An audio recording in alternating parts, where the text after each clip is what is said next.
Una sa lahat, magandang gabi mga kapanalig. Dalawang pagdiriwang ang ating pinagsama ngayong araw. Yung una, of course, the presentation of our Lord.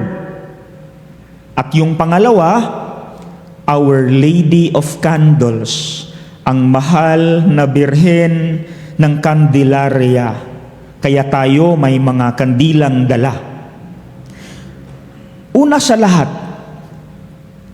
bakit tinawag si Maria na birhen ng Candelaria, Our Lady of Candles? Let us make this clear first. Hindi siya ang liwanag. Okay? Si Kristo ang liwanag. Siya lang ang nagdala ng liwanag at iniharap sa Diyos. And that is why we call her Our Lady of Candles. Bakit nasama si Mama Mary sa piyestang ito ng presentation of the Lord? Kasi siya ang pinadala ng Diyos na maging huwaran o inspirasyon natin na gayahin sana yung pananampalataya niya. Okay? The way she dealt with the negative experiences na kaniyang naranasan. Kasi, sige, magsisimula tayo. Sa announcement pa lang, no? Annunciation ni Anghel Gabriel kay Mama Mary, sinubukan agad si Maria. Naranasan na niya agad ang trial, ang challenges, ang problema. Kaya alam na alam ni Mama Mary na magdudusa ako. Magdudusa ako. I will suffer. At dito sa Ebanghelyo, ang pruweba, ang sinabi ni Simeon kay Mama Mary, tandaan mo, ang batang ito'y nakatalaga sa ikapapahamak o ikaliligtas ng marami sa Israel. Isang tanda mula sa Diyos, ngunit hahamakin ng marami, kaya't mahahayag ang kanilang iniisip. At dahil dyan, ang puso mo ay para na ring tinarakan ng isang balaraw. Na, see? Diyan pa lang, alam na ni Santa Maria, binigyan na siya ng babala ni Simeon sa mga mangyayari sa buhay niya, that she would encounter difficulties with the Lord, with His Son Jesus. Pero ito yung good news.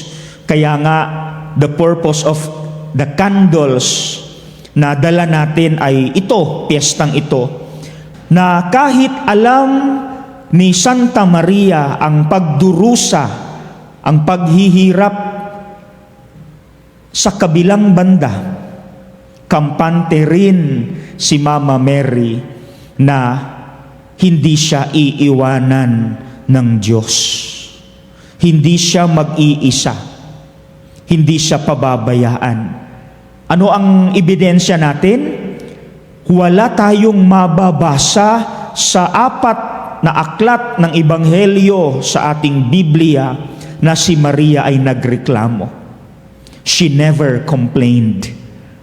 Kasi kahit maghihirap siya, magdudusa kasama ng kaniyang anak, kampante siya na sa kabilang banda, sasamahan siya ng Diyos.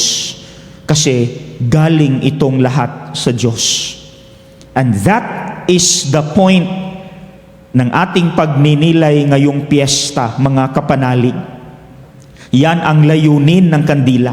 Alam niyo ba, marami po akong natatanggap sa message box ko, sa chat box, mga reklamo galing sa mga tao.